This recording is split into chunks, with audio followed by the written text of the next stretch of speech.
na-stress ako kanina pero okay na ako. Sabi ko, ba't ko isipin yun, diba? So, si God na bahala lang kung God is in control. Kaya, go lang ang life. So, punta na kami ngayon. Hindi na ako, nakapag-vlog kanina pagising kasi sobrang antok. Nag-alarm. Kala ko hindi nag-alarm si Heinz ng 9 o'clock. Nag-alarm pala siya. Tapos ginigising niya na ako. Natulog ulit kami. 10 na kami nakabangon. Kaya, tapos biglang para ako matanda kanina. Ayun, para ako matanda kanina kasi hinahatak-hatak niya pa ako dahil nga parang natamad akong bumangon. Yes, okay that's lang. Right. Pasaway siya kanina. Pasaway ako. Talagang pinupo niya ako dun sa may kainan namin kasi talagang super, alam mo yung ganun feeling pa na. Ha? Hindi naman naantok. Kasi kami, na-late kami ng tulog dahil kay Clock 9. Nanood kami ng buhay niya, paano siya sumikat, yung mga This work. is my story sa GMA. Oh, this is my, story ba yun? Meron pa, this is my music, this is my story, yun. Basta di ba si Andrew Eden?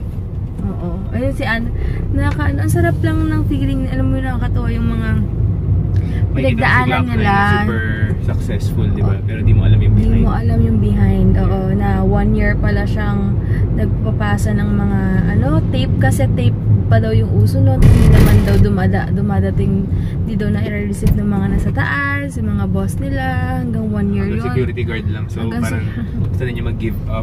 Pero sabi niya, mag-give up ba siya or ipapursue niya yung talagang gusto niya, yung passion niya. So he went on and dahil nga may tiyaga, ayun, nagkaroon ng nilaga. And now, back to back ang kanyang mga awards, yung mga yearly awards. Lahat, oo, yearly awards pa. Kaya talagang kaya hindi mo rin talaga makakainggitan yung mga taong nag-exceed sa life nila. Nagsasucceed. Ano sasabi ko? Nagsasucceed sa life nila kasi hindi mo alam behind ng pinagdaanan talaga nila. Behind ang success nila, lahat ng pinagdadaanan nila. Wala tayong karapatan, maingit sa iba. Wala, kasi may kanya-kanya tayo. Hindi mo alam ang pinagdaanan ng tao. So, you just have to be happy for them. I mean, your time will come. So, huwag masyadong mag-rush. Diba? Your time will come and just keep grinding. Oo. Kasi nasa tao lang talaga yan eh. Tsaka wala lang. Ano masabi? Kasi ang breakfast ko lang kayo na eggnog. Tsaka ito nga iniinom ko pa. Hindi ko pa naubos na Vitamilk. So sige na guys. Dito na lang ulit. So yan. Dito na kami ngayon sa Times ulit.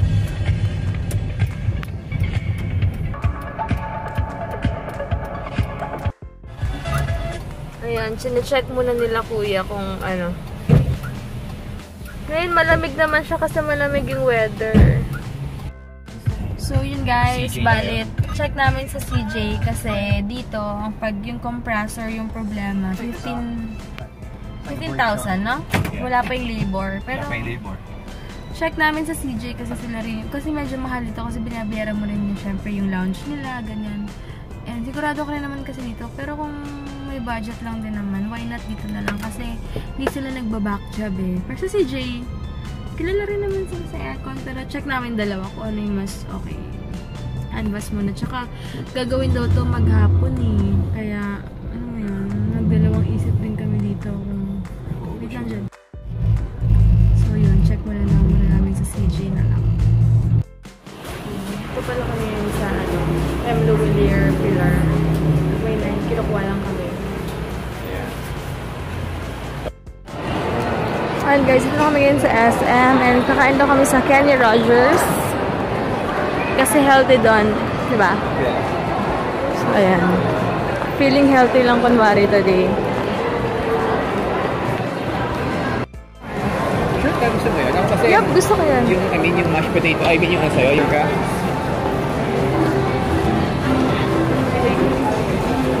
How much each yung muffin nila? How much each? Marami na po yan eh. Tingnan tayo ng mga sides nila. Ito na yung food namin. Yes, okay na. Lumiit yung muffins nila. Thank you. Pero okay lang. Ngayon lang ulit ako kakain dito. Thank you. Ayan. Baba ko lang na uwi. Bumili pala ako ng ano.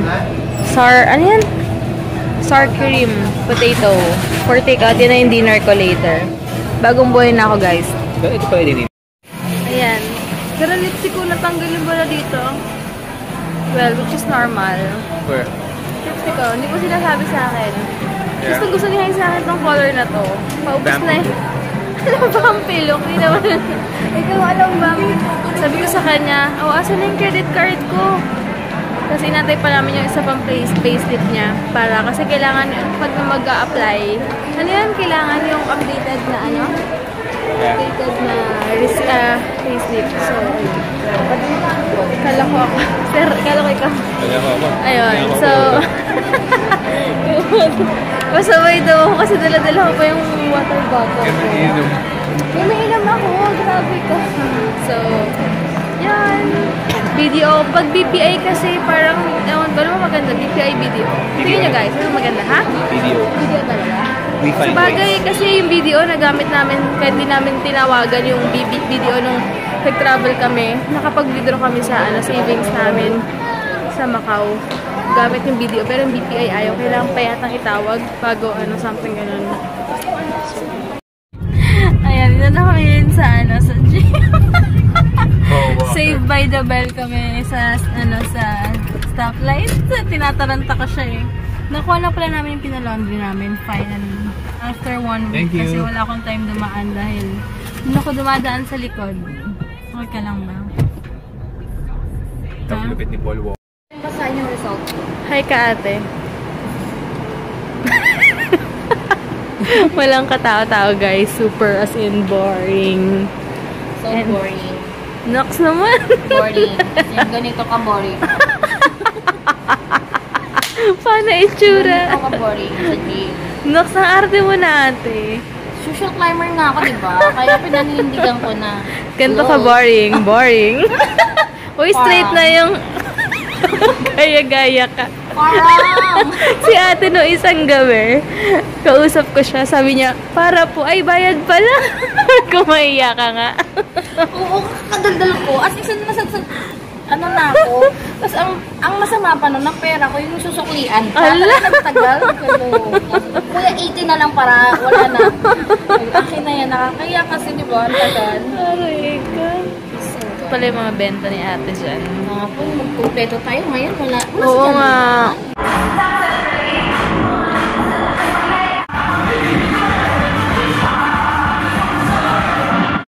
Ayan, sabi ni ate, meron na daw sila ng gusto. Ayun. Ayun. Hey guys, ayan. Pasensya na nakamask na ako. Kasi, ang tawag dito kasi pagdating namin, naghilamos ako agad. And then, ito na nga, nilagay ko na para, para pagkatapos ni Heinz doon, mag-sleep na kami. Kasi, mahirap yung, mamaya pa ako maglalagay, tsaka tama rin ako maghilamos. Kaya, habang busy pa si Heinz doon, nilagay na ako. And okay siya kasi, lately, parang ang kinis ng nose ko dahil nga, parang nawala yung mga blackheads ko. Effective siya, para sa akin na. Syempre, and proud ako rin to. Pero, maganda talaga siya. And kay Heinz, lumambot din yung face niya. Yun yung effect niya, and wala, para naman moisturize yung skin mo ilang days na after ko gamitin last 2 days ago itong mask na to kasi and natutuyo yung mga tigyawat ko yun dito sa part na to tsaka dito. Alam niyo naman kasi may hormonal imbalance ako ngayon kaya medyo tigyawat ako dahil nga sa pills ko. Biglaan akong stop yun. Hindi ko na sinunod yung every other day na pills. Bigla na lang stop. Sabi ko, okay na rin kaysa mag-suffer din naman yung mga system ko, diba? So, bigla ang stop kaya yun sa nangyayari. Pero nakokontrol naman. Sa chin lang ako pinakamarami talagang tinitigawat. Wag lang sa cheeks talaga. And gusto ko naman ito yung tigyawat ko ito na parang nung nalakainis kasi. Kaya, yun. So, sige guys. Bukas na lang. Thank you so much for watching. And God bless guys. And, yun. Thank you so much sa mga nagko-comment palagi. And, nagla-like sa mga post ko. Maraming salamat sa inyo. Alam nyo kung sino kayo. And sa mga, alam ko, silent viewer dyan na nag-PM sa akin. Maraming salamat sa inyo. Nakakatuwa kasi talagang nag-effort din kayo. Effort yun. Na-appreciate ko talaga kapag may mga nag-PM kayo. Sobrang na-appreciate ko yun, guys. Minsan lang talaga hindi ako makareply ng maayos. Dahil nga minsan nasa gym ako, nag-drive, or kung ano naman. Basta, if ever man na mag-PM kayo and then, konti lang yung mga text ko, ibig sabihin, hindi ako suplada nun, guys. I mean, hindi ako snob or kung ano man. Nag-reply ako hanggat may time ako. Pero pag yung mga maikli ang mga sagot-sagot lang. Alam niyo na it's either nasa gym ako, mahinang internet connection ko, nag-drive ako, or kung ano man. Basta, yun. Basta kung may time naman ako, nagkipag-checkahan talaga ako. Basta yun lang, guys. Gusto ko na i-clear yun. So, yan. Good night, guys. And bukas na lang. God bless.